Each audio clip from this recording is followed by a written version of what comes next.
2024 चुनाव से पहले मोदी सरकार मंदिर और मस्जिद के नाम पर सियासी रोटियां सेकने में लगातार लगी हुई है। लगातार हिंदू मुस्लिम के बीच नफरत फैलाने की कोशिश हो रही है। यहां तक कि सोशल मीडिया पर अब कोर्ट की विश्वसनीयता पर भी तमाम तरह के सवाल उठने लगे हैं। दरअसल दोस्तों, हाल ही में ज्ञानव्यापी पर वाराणसी कोर्ट ने हिंदू पक्ष के फेवर में फैसला सुनाया है, जिसके बाद लाखों मुसलमानों ने सरकार से खुली जंग का ऐलान कर दिया है। उन्होंने सीधे मामले को हाईकोर्ट में खुली चुनौती दे दी है, जिसके बाद आपको बता दें सबकी हालत पस्त हुई पड़ी है। दोस्तों, सरकार ज्ञानव्यापी के नाम पर जो राजनीतिक रोटियां सेकने वाली थी वो अब धरी की धरी रहने वाली है। उस पर सारा पानी फिर गया है, जिसके सबूत देख आप भी हैरत में पड़ जाएंगे। क्या कुछ हुआ है सब बताते हैं आपको। पूरी जानकारी एक मीडिया रिपोर्ट के मुताबिक। मीडिया रिपोर्ट की माने तो वाराणसी जिला कोर्ट ने ज्ञानव्यापी के व्यास जी तहखाने में पूजा करने की इजाजत दे दी है। इस तहखाने में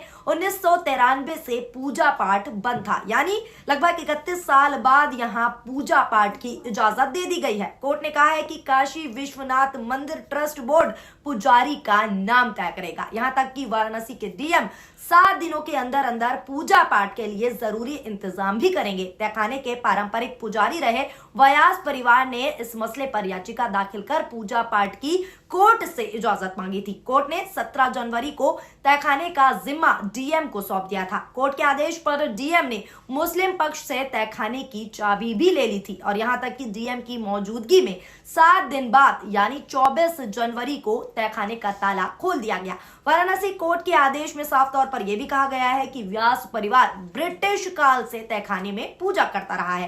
ताजा याचिका भी व्यास परिवार के शैलेंद्र कुमार, जिनका नाम है शैलेंद्र कुमार व्यास, ने लगाई थी। कोर्ट ने बुधवार के आदेश में तहखाने में पूजा पाठ करने की अनुमति दी है। अब कई मीडिया रिपोर्ट्स में दोस्तों ये भी कहा जा रहा है कि कोर्ट ने हिंदुओं तहखाने में पूजा का अधिकार दे दिया, लेकिन कोर्ट के आदेश पर इसका जिक्र नहीं है कि मामले की सुनवाई के दौरान, आपको बता दें जब मामले की सुनवाई हो रही थी उसी दौरान अंजुमन इंतजामिया के वकील, जिनका नाम मुमताज अहमद और इखलाक अहमद है, उन्होंने साफ तौर पर कहा था कि व्यास जी का तहखाना मस्जिद का पाठ है, यानी ये वक्फ बोर्ड की संपत्ति है, इसीलिए पूजा पाठ की अनुमति नहीं दी जा सकती। वहीं फैसले के बाद मुस्लिम पक्ष के वकील, जिनका नाम मेराजुद्दीन है, उन्होंने भी साफ तौर पर कहा कि फैसला न्याय संगत नहीं है, यानी सीधे तौर पर फैसला गलत है, वे इसके खिलाफ हाईकोर्ट जाएंगे। अब इस मामले में ओवैसी ने भी अपनी बात रखी है। क्या कुछ ओवैसी ने कहा है, आप खुद ओवैसी के बयान उनकी जुबानी सुनिए। आज उन्होंने जो फैसला लिया है वो तो पूरे केस को डिसाइड कर दिया उन्होंने। अरे आपने एक तो कितने 93 के बाद से अब तक खुद कह रहे हैं कि वहाँ पर कुछ नहीं हो रहा था।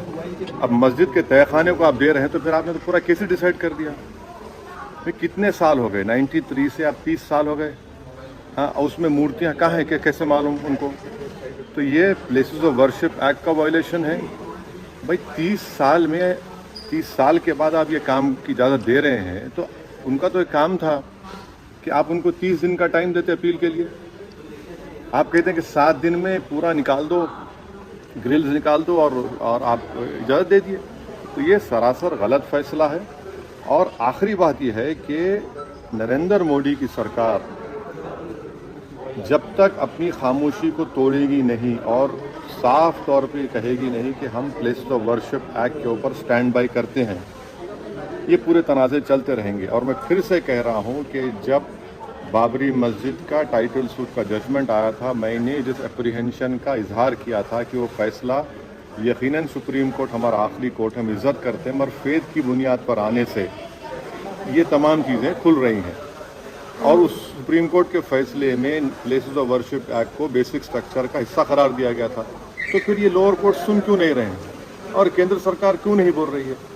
अब देखना यह है कि अब इंतज़ामिया कमेटी शायद इलाहाबाद हाई कोर्ट में अब इस गलत फैसले का अपील करेगी। अब नहीं मालूम क्या फैसला आएगा। मगर 17 जनवरी को एक बात कहते हैं, फिर रिसीवर को बोलते हैं ये कर दो आप। आखिरी दिन आपका, खैर उनका इख्तियार है, उसको कोई रोक नहीं सकता। मैं आपके व्यूअर्स के समझने के लिए कह रहा हूँ। और प्लेसेस ऑफ वर्शिप एक्ट का मतलब क्या है? 30 साल से कुछ नहीं हो रहा है, आप उनको 30 दिन नहीं देते।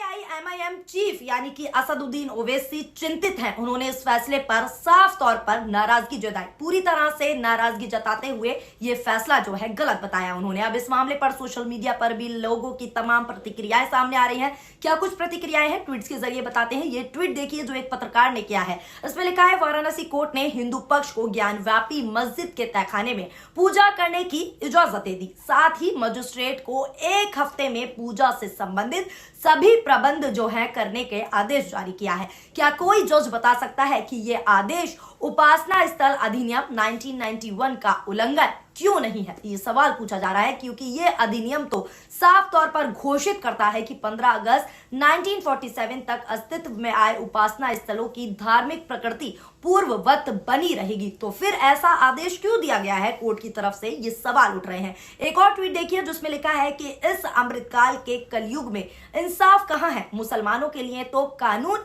सिर्फ एक तरफा है, अदालतें सिर्फ और सिर्फ फैसला सुनाती हैं। वो दिन अब दूर नहीं जब हर घर में मंदिर निकला जाएगा। यानी साफ तौर पर कहा जा रहा है कि जिस तरीके से ये मंदिर और मस्जिद की राजनीति हो रही है, अब वो दिन दूर नहीं जब ये लोग, हिंदू पक्ष के लोग, कहेंगे कि इस घर में यानी मुसलमानों के घर तक में मंदिर है। तो समझ लीजिए आपकी किस तरीके से मंदिर मस्जिद के नाम पर राजनीति हो रही है। क्योंकि चुनाव नजदीक है तो इसीलिए कोई ना कोई षड्यंत्र रच के लोगों को मंदिर और मस्जिद के मुद्दे में फंसाया जा रहा है, ताकि लोग जमीनी मुद्दों पर बात ना करें। अब मोदी सरकार कैसे दोस्तों मंदिर मस्जिद के नाम पर देश की जनता को लड़वाने की कोशिश कर रही है, भिड़वाने की कोशिश कर रही है, आप इस रिपोर्ट को देखकर खुद समझ सकते हैं।